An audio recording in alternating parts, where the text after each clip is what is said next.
Sesuai tak pakai kad pump corong ni? Pump pimpol. Selalu kalau kita tengok orang-orang overseas pakai kan. Saya tengok kan pump pimpol ni ramai je orang Malaysia yang beli. Tapi tak ramai orang Malaysia yang buat konten. Saya banyak rujuk orang overseas lah. Buat konten pasal pump pimpol ni kan.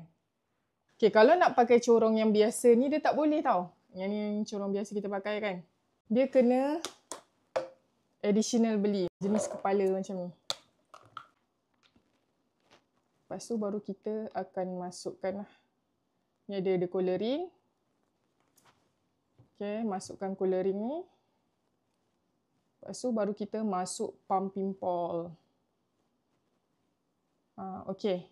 Sekarang ni saya baru beli yang corong ni tau. Baru sampai tau. Kita nak guna pump pimpol dengan yang corong biasa. Nak tengok ada beza tak? Lepas tu kita akan pakai breast pump Spectra Dual Compact. Kejap lagi saya update output macam mana. A few moments later. Tada! Siap dah. Kita tengok hasil. Ada 5 pemerhatian yang saya dapati bila guna pump pimples ni. Okey, yang pertama dari segi output dia. Jom kita tengok perbezaan. Yang ni dari segi output lah. Yang ni untuk pump pimples. Kalau tengok dekat sini dalam 4 lebih sikit lah. Yang ni tak guna pump pimples, guna biasa. Guna yang insert biasa ni dalam 4.5. So, tak jauh beza sangat output dia. Tadi session ketiga. Yang ni session keempat pula. Yang ni memang saya tak DF pun. Sebab saya akan DF bila malam nak tidur saja baru saya DF. Okay, yang ni pump pimples. Banyak 5 ounce. Yang corong biasa ni 3.5.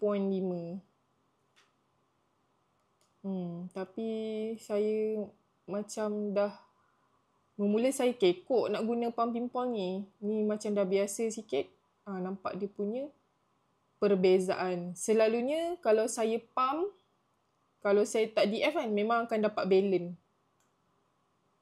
So yang ni boleh nampak perbezaan dia. Patutlah geng-geng overseas dia memang sangat suka guna pump pimples ni. Yang kedua, kalau guna corong biasa ni, kedalaman dia 2 ruas jari. Tapi kalau guna pump pimples ni, dia lebih kurang dalam 3 ruas jari. Hampir-hampir nak 3 ruas jari. So, dia memang sangat-sangat sesuai untuk orang yang ada masalah super elastik. Yang ketiga, LDR rasa atau tak? LDR ni memang sangat-sangat penting kalau kita nak main mode pumping. Sebab kalau saya main mode pump bila terjadinya LDR. Kedua ni memang terasa lah LDR. Sama ada guna pump pimpol ataupun yang jenis biasa ni kan. Rasa je LDR. Saya akan tukar mode bila terjadinya LDR, bila kehadiran LDR. Daripada awal-awal kita set mode Malaysian kan. Terjadinya LDR, hadirnya LDR, kita tukar mode expression. LDR tu tahu tak? LDR tu yang masa susu pancuk-pancuk keluar tu. Dalam beberapa saat tu kan. Lepas dia habis dalam beberapa saat tu, LDR tu baru kita tukar balik kepada mode stimulation. Itu kita ulang-ulang, tukar-tukar sampailah habis sesi pengepaman. Kalau 30 minit, kita mainlah tukar-tukar macam tu. Yang keempat, dari segi dia punya keselesaan, sangat-sangat selesa. Dan dia sangat sesuai untuk jenis sensitive cheek nip. Kalau guna yang insert yang pink ni, yang ni pun memang sesuai untuk sensitive cheek nip lah. Yang ni pun sesuai. Kalau dalam pertandingan, siapa yang menang? Tempat pertama dimenangi oleh pump pimpol. Macam tu lah. Naib Johan dimenangi oleh insert pink. Tapi okey je. Yang pink ni tak ada masalah. Tapi terus terang saya cakap, yang ni memang sangat selesa. Untuk sensitive cheek nip, inilah dia. Sangat selesa. Dan yang terakhir, yang kelima, dari segi bila kita pakai, kita nak buat pergerakan. Kalau jenis yang tak nak mengepam duduk sahaja satu tempat kan. Kalau jenis yang bergerak, yang ni dia tekap elok. Dia ni, pump pimpol ni, dia lebih kurang macam kita pakai milk collator yang Haka ni. Kan? Dia macam ada suction. Dia macam ni tau cara pakai dia. Kalau kita, saya tunjuk contoh. Okey, kalau jenis yang kita pakai yang biasa ni. Okey, korang bayangkan kalau kita bergerak, kan, dalam masa mengepam tu kita bergerak, korang nak mengemas rumah ke, macam-macam kerja kau nak buat, dia akan jadi macam ni. Faham tak? Dia macam ada ruang macam tu. So, Cik Nip kita kadang-kadang dia parking dia lari. Macam tu. Okey. Tapi kalau pakai yang jenis pumping pole ni, dia macam ada suction tau bila korang pakai ni. Sebab yang ni silikon. Kan? Bila korang pakai macam ni, saya tunjuk sekejap Kalau korang pakai macam ni, korang bergerak lah macam mana pun. Kalau berlari, saya tak pernah test lah kan. Kalau jalan-jalan dekat dalam rumah sambil-sambil mengemah rumah tu kan, nak mau masak ke kan, dia tetap menekap dekat kita punya Cik B tu. Dia tak yang macam tadi, bergali-gali. Dia menekap macam ni. Korang bergerak lah macam ni. Dia tetap menekap macam tu. Nampak tak? Dengan syarat Cik Nip kita tu kena parking helok masuk dalam ni. Dia cara nak pakai dia macam ni tau. Korang buat macam ni. Okey, bayangkan Cik Nip kita kan. Lepas tu kita luruskan dulu Cik Nip bahagian depan kita ni. Luruskan macam tu, kuncupkan dia ke depan. Lepas tu, kita masukkan macam ni. Okey, lepas tu kita lepaskan. Nampak tu? Dia melekap korang. Gitu. Kukuh. Kalau pakai corong yang biasa, korang tengok macam ni. Dia macam ada ruang, dia tak melekap. Kan? Korang nak tahu tak macam mana kita nak ukur dengan betul kita punya Cik Nip? Dia tak sama tau macam kita ukur yang jenis yang insert yang biasa ni. Yang ni, saya ajar korang sebab saya berkali-kali tanya dekat seller macam mana cara nak ukur yang betul kan. Dia guide saya. Sebab pumping pole ni mahal korang. Sepasang harga dia 169. Menangis kalau tengok harga dia kan.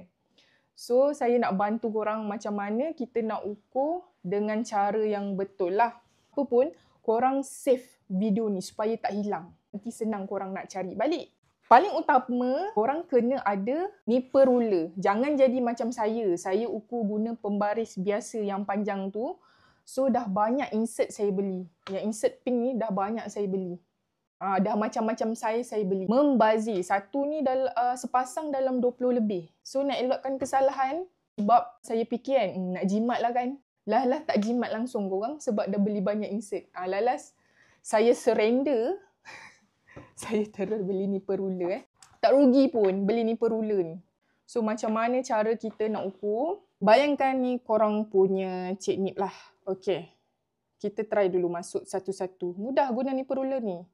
Kita kena ukur sampai base bawah ni tau. Dari puncak sampai base bawah ni. Bukan sampai aerola sampai base ni. Okay, cara dia korang masuk je satu-satu.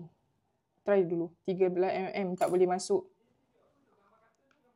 Lepas tu 14mm tak boleh gak masuk sampai bawah. Kita try 15mm. 15mm boleh pakai sampai bawah. Nampak tu? Okay, so kita tengok jadual dia. Tadi 15mm, korang terus ambil yang ni. Warna biru ni, XS Blue.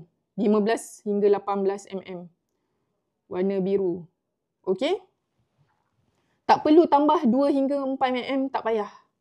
Dia tak sama macam kita ukur insert biasa tu. Lepas tu warna-warna ni mempengaruhi Cik Nip kita punya size lah. Korang tengok kalau warna pink ni size dia. Size Cik Nip. Warna hijau, size M yang ni. Warna purple, size L yang ni, size Cik Nip. Okay. So yang ni lah warna-warna yang lain. Warna pink, biru, hijau. Dia bukan ni macam, saya suka warna pink lah, saya nak tukar warna pink. Tak boleh. Warna ni mempengaruhi saiz Cik Nip kita. Okay. Ada juga yang komen, dia cakap harga dia boleh dapat RM25. Yang tu bukan original pumping pole. Sebab saya tanya juga dengan seller ni. Dia ambil direct daripada USA. Daripada company pumping pole ni lah. So, selesa kalau kita pakai yang betul-betul lah brand pump pimple ni. Lepas tu saya tanya juga seller ni tau. Saya tanya, awak punya barang ni bagus. Saya nak jadi affiliate boleh tak? Awak ada masuk tak dekat dalam TikTok? Saya kalau benda bagus, serius saya cakap saya akan promote. Kalau tak bagus, saya tak promote. Lepas tu seller tu cakap dia tak buat masuk dekat TikTok. Sebab dia buat masuk dekat Shopee je. Kalau dia buat masuk kat Shopee pun cepat gila habis. Korang boleh tak komen? Sesiapa lagi yang pernah guna pump pimple ni, apa pendapat korang pula guna pump pimple ni? Dan korang yang lain tak faham, korang nak komen, korang komen je. Nak tanya, tanya je. Nanti insyaAllah saya akan balas.